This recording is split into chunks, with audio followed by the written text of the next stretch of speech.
नमस्कार दोस्तों, हमारे YouTube चैनल में आपका स्वागत है। बने रहे हमारे वीडियो के पूरा अंत तक। ईरान और इजराइल का तनाव काफ़ी बढ़ रहा है। कई देशों पर भारी तनाव देखने को मिल रहा।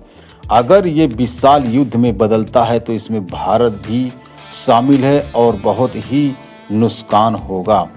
पूरी दुनिया जो है तनाव में और महंगाई की ओर हो जाएगी। महंगाई बहुत ज़्यादा बढ़ जाएगा।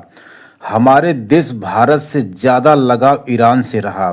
आयात निर्यात होता रहता है, जैसे कच्चा तेल, ऑर्गेनिक केमिकल, मेथनॉल केमिकल जो पेट्रोल के लिए बनाया जाता है, पेट्रोल शुद्ध करने के लिए।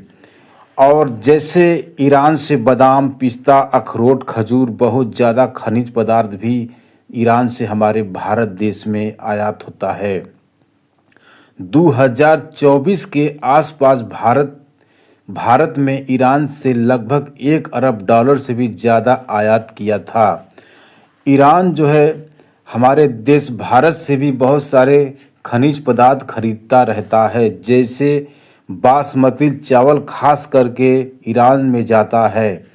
चाय खास करके जो है ईरान में भारत देश का बहुत प्रिय है। मेडिसिन और चीनी, सोयाबीन, मक्का, मसाला, मशीनरी, ऑटो पार्ट्स, इलेक्ट्रॉनिक की बहुत सारी सामान, स्टील की प्रोडक्ट जो है हमारे देश से ईरान में जाता है। और ये आयात निर्यात अगर बंद होता है तो हमारे देश का भी बहुत सारा घाटा होगा। हमारे देश की जो महंगाई बढ़ जाएगी वह आइए हम जानते हैं। LPG gas, detergent, petrol, diesel, transport, gas, ration, हवाई टिकट, ट्रांसपोर्ट, प्लास्टिक और कपड़े, ये सब सारी चीज़ों की महंगाई हमारे भारत के अंदर बहुत काफ़ी और तेज़ी रूप में बढ़ सकता है। 2018 में जब डोनाल्ड ट्रंप की सरकार थी तो उन्होंने परमाणु समझौते से बाहर निकलने का फैसला लिया था ईरान के प्रति। इसके बाद यूनाइटेड स्टेट ईरान पर आर्थिक प्रतिबंध लगाए। 2019 की स्थिति अमेरिका ने कहा कोई भी देश कच्चा तेल खरीदेगा तो उस पर हम कार्रवाई करेंगे, और उन्होंने भारत को भी धमकी दिया था। भारत ने ईरान से कच्चा तेल बहुत ज़्यादा खरीदता था तो उन्होंने कम कर दिया, और रसिया, ईरान, सऊदी अरबिया से जो है कच्चा तेल खरीदना चालू कर दिया। अप्रैल 2020 में कच्चे तेल की कीमत अंतर्राष्ट्रीय कीमत पर बहुत ही ज़्यादा घट गई थी। उस समय चाहिए था हमारे सरकार को कि 6 महीने का स्टॉक हमारे देश के अंदर कर लेना चाहिए था, लेकिन हमारे देश की सरकार ने स्टॉक नहीं बनाया। और आज स्थिति ये है कि हमारे देश के अंदर सिर्फ 45 से 50 दिनों का ही सिर्फ तेल का स्टॉक है। और अगर आयात निर्यात अगर ऐसे ही बंद रहेगा तो भारी महंगाई भी हमारे देश के अंदर आ जाएगी और तेल मिलना बंद हो जाएगा। आज गैस जो है इतना महंगा हो रहा है, गैस अब हम अपने घरों में इकट्ठा नहीं रख सकते हैं।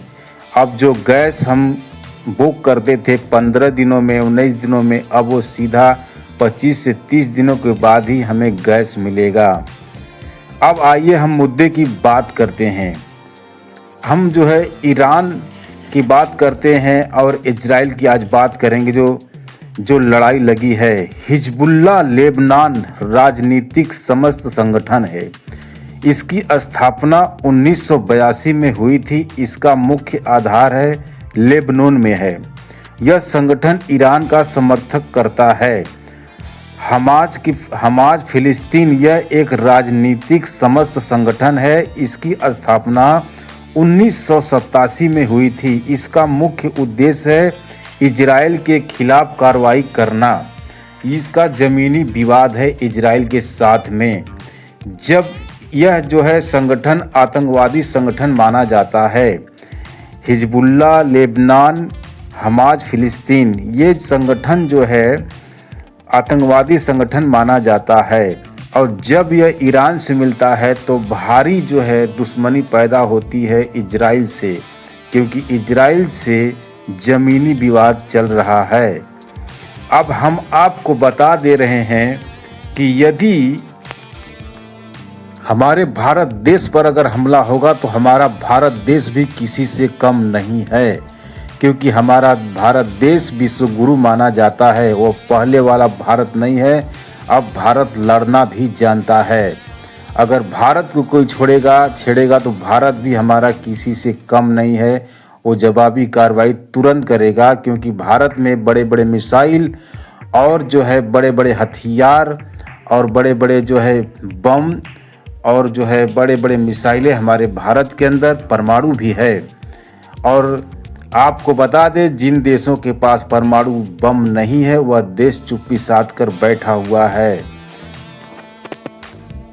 इजराइल ईरान के इतनी बड़ी ऑयल कंपनी के ऊपर मिसाइल पर मिसाइल दाग दिया और वह कंपनी को पूरा ध्वस्त कर दिया, और जो ऑयल बनाने वाली कंपनी थी वह उड़ा दिया। और आज हमारे देश को भी इससे काफ़ी जो है नुकसान हो रहा है और महंगाई बढ़ती नज़र आ रही है। और प्लास्टिक के सामान जितने भी आते थे वो सब का कीमत बढ़ रहा है। और हम आपको बता दें, अगर ये लड़ाई बंद नहीं होती है तो आने वाले समय में यह विशाल युद्ध का रूप ले लेगी। इसमें अमेरिका कुछ न कुछ अंदर ही अंदर षड्यंत्र रचते रहता है। वह चाहता है कि मैं हर देश पर अपना कब्जा जमा लूं। हम आपको बता दें कि यह लड़ाई जो है पहले ईरान ने इजराइल पर किया। इजराइल के पानी टैंक के ऊपर उन्होंने हमला किया और वहां पर फिल्टर करने वाली टैंक को उन्होंने उड़ा दिया। अब इजराइल जो है जवाबी कार्रवाई ईरान के ऊपर कर रहा है, वह रुकने का नाम नहीं ले रहा है। अगर नहीं रुकता है तो भारी महंगाई का सामना करना पड़ेगा। अमेरिका छोटे छोटे देशों को धमकी देते रहता है। अमेरिका जो है उत्तर कोरिया के किम जोंग को कभी धमकी नहीं दे सकता, क्योंकि वह सन की तानाशाह है। जिस दिन वह धमकी का नाम ही सुनेगा वह तुरंत मिसाइल दाग देगा। वह बातें कम काम ज़्यादा करता है, इसलिए डोनाल्ड ट्रंप जो है उससे बहुत ही डरता है किम जोंग से। आइए अब हम अपने देश की बात करते हैं। हमारा देश भी किसी से कम नहीं है। देश नहीं चाहता हमारे देश में भी बहुत बड़े बड़े मिसाइल और जो है आपस में बहुत बड़े बड़े हथियार हैं। हमारा देश पहले वाला देश नहीं है, अब वो जवाबी कार्रवाई करना जानता है। नहीं है ना पीछे है। आज हमारे इस ब्लॉग के लिए धन्यवाद।